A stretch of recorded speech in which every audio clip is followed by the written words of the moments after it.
Hi எல்லாருக்கும் வணக்கம். Welcome to food is lover 2020. இன்னைக்கு நம்ம பார்க்க போகிற ரெசிபி உருளைக்கிழங்கு போண்டா, இல்லைனா மசால் போண்டான்னு கூட சொல்லலாங்க. இந்த சேனலை நீங்கள் ஃபஸ்ட் டைம் பார்க்குறீங்கன்னா மறக்காம சப்ஸ்கிரைப் பண்ணிக்கோங்க. வாங்க இப்போ வீடியோக்குள்ளே போகலாம். இன்னைக்கு உருளைக்கிழங்கு போண்டா செய்ய ஃபஸ்ட் என்னென்ன வேணும்னு பார்த்துலாங்க. ஃபஸ்ட் வந்து மாவு கரைக்கிறதுக்கு வந்துட்டு 2 கப் வந்துட்டு கடலை மாவு எடுத்திருக்கேன். 1/2 கப் வந்துட்டு அரிசி மாவுங்க. 1 டேபிள் ஸ்பூன் அளவுக்கு வந்துட்டு காஷ்மீரி சில்லி பவுடர் எடுத்துக்கேன், நல்லா கலரும் தருங்கிறதுக்காக. கொஞ்சமாக பெருங்காயத்தூள், உப்பு தேவையான அளவுக்கு, தண்ணி தேவையான அளவுக்கு. உள்ள ஸ்டஃபிங்க்கு பார்த்தீங்கன்னா 5 வந்து உருளைக்கிழங்கை வந்து நான் வந்து வேக வச்சு நல்லா மசிச்சு வச்சுருக்கேங்க. ஒரு பெரிய வெங்காயம் வந்து பொடி பொடியாக கட் பண்ணி வச்சுருக்கேன். கொத்தமல்லி தலையை கருவேப்பிலையை பொடி பொடியாக கட் பண்ணி வச்சுருக்கேன். உப்பு தேவையான அளவுக்கு. தாளிக்கிறதுக்கு பார்த்தீங்கன்னா கடுகு 1 ஸ்பூனு, உளுத்தம்பருப்பு 1 ஸ்பூனு, கடலைப்பருப்பு 1 ஸ்பூன் வச்சுக்கலாம். மிளகாத்தூள் வந்துட்டு ஒரு 1/2 ஸ்பூனுங்க. மஞ்சள் தூள் வந்துட்டு ஒரு 1/2 ஸ்பூன் வச்சுருக்கேன். இஞ்சி வந்துட்டு 1 ஸ்பூன் அளவுக்கு பொடி பொடியாக கட் பண்ணி வச்சுருக்கேங்க. வாங்க இது எப்படி செய்யுதுன்னு பார்க்கலாம். இது போக வந்துட்டு எண்ணெய் வந்து நமக்கு தேவையான அளவுக்கு வேணும். நாம் எப்படி செய்யுதுன்னு பார்க்கலாம். ஃபஸ்ட்டு ஸ்டஃபிங் ரெடி பண்ண ஒரு தவா வந்து சூடு பண்ணி வச்சுருக்கேங்க. இது வந்து ஒரு 2 டேபிள் ஸ்பூன் அளவுக்கு கடலை எண்ணெய் ஊற்றிக்கிறேன். எண்ணெய் நல்லா காயட்டும்.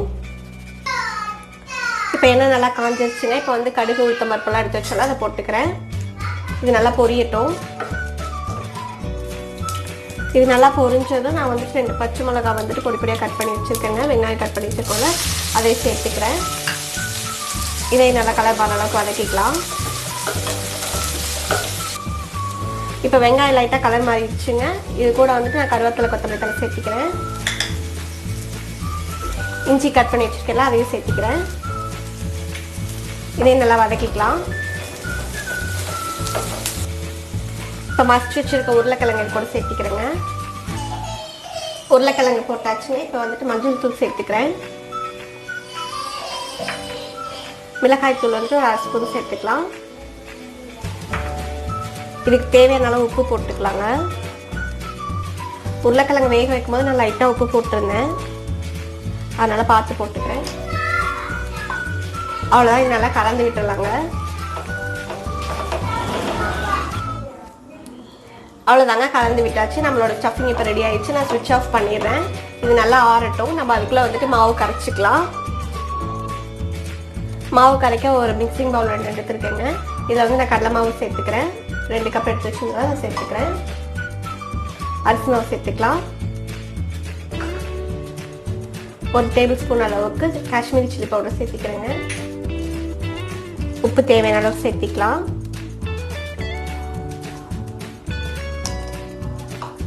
பெருங்காயம் கொஞ்சம் சேர்த்துக்கிறேங்க. ஒரு 1/2 ஸ்பூன் அளவுக்கு பெருங்காயம் சேர்த்துக்கலாம்.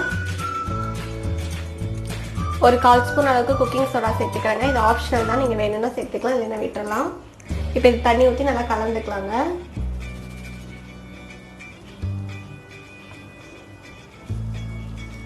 கொஞ்சம் கொஞ்சமாக தண்ணி சேர்த்து நல்லா கலந்துக்கோங்க. ரொம்ப வந்து தண்ணியாட்ட கலந்துடக்கூடாதுங்க, கொஞ்சம் கெட்டியாக இருக்கணும். அப்போ தான் வந்து நம்ம டிப் பண்ணி போடும்போது சரியாக இருக்கும். இன்னும் கொஞ்சம் தண்ணி சேர்த்துக்கலாம். கொஞ்சம் கொஞ்சமாக சேர்த்திக்கோங்க.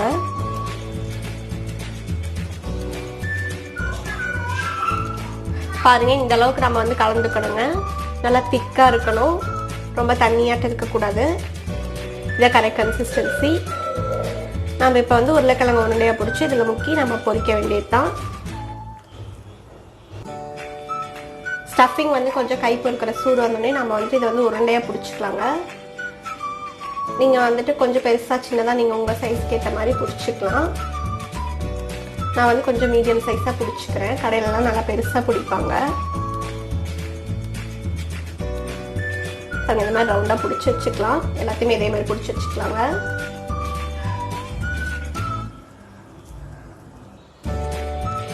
இப்போ பாருங்கள், எல்லாத்தையுமே இந்த மாதிரி உருண்டையாக ஊற்றி எடுத்துட்டேங்க. ஒரு 15 உருண்டை வந்திருக்கு. எண்ணெய் வந்து காய வச்சுட்டேன். எண்ணெய் நல்லா சூடாகட்டும். இப்போ எண்ணெய் நல்லா சூடாகிடுச்சுங்க. நம்ம ரெடி பண்ணி வச்சுருக்கோம்ல உருண்டை, அதை எடுத்துக்கிறேன். அதை வந்து மாவில் வந்து நல்லா முக்கி, நம்ம ரெடி பண்ணி வச்சுருந்தோம்ல அந்த மாவில் நல்லா இந்த மாதிரி முக்கிக்கலாங்க. முக்கி இந்த மாதிரி எண்ணெயில் போட வேண்டியது தான்.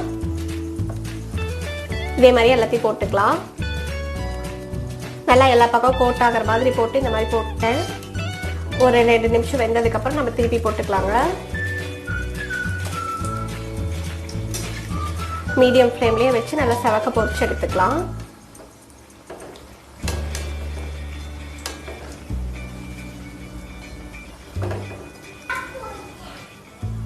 இங்கே பாருங்கள், எல்லா பக்கம் நல்லா ஈவனாக செவக்க பொரிச்சு எடுத்தாச்சுங்க. அவ்வளோதான், நம்மள சூப்பரான உருளைக்கிழங்கு போண்டா ரெடி ஆகிடுச்சு. இது நல்ல ஒரு ஈவினிங் ஸ்நாக்குங்க, கண்டிப்பாக ட்ரை பண்ணி பாருங்கள். இது கூட வந்து தேங்காய் சட்னி வச்சு சாப்பிட்டா சூப்பராக இருக்கும். கண்டிப்பாக இந்த ரெசிபியை ட்ரை பண்ணி பாருங்கள். இந்த வீடியோ உங்களுக்கு பிடிச்சிருந்தா லைக் பண்ணுங்கள், ஷேர் பண்ணுங்கள், மறக்காமல் சப்ஸ்கிரைப் பண்ணி பக்கத்தில் இருக்க பெல் ஐக்கானையும் கிளிக் பண்ணி வச்சுக்கோங்க. ஸோ தட் நாங்கள் போடுற வீடியோஸோட நோட்டிஃபிகேஷன்ஸ் உங்களை வந்து சேரும். தேங்க்ஸ் ஃபார் வாட்சிங். Stay tune.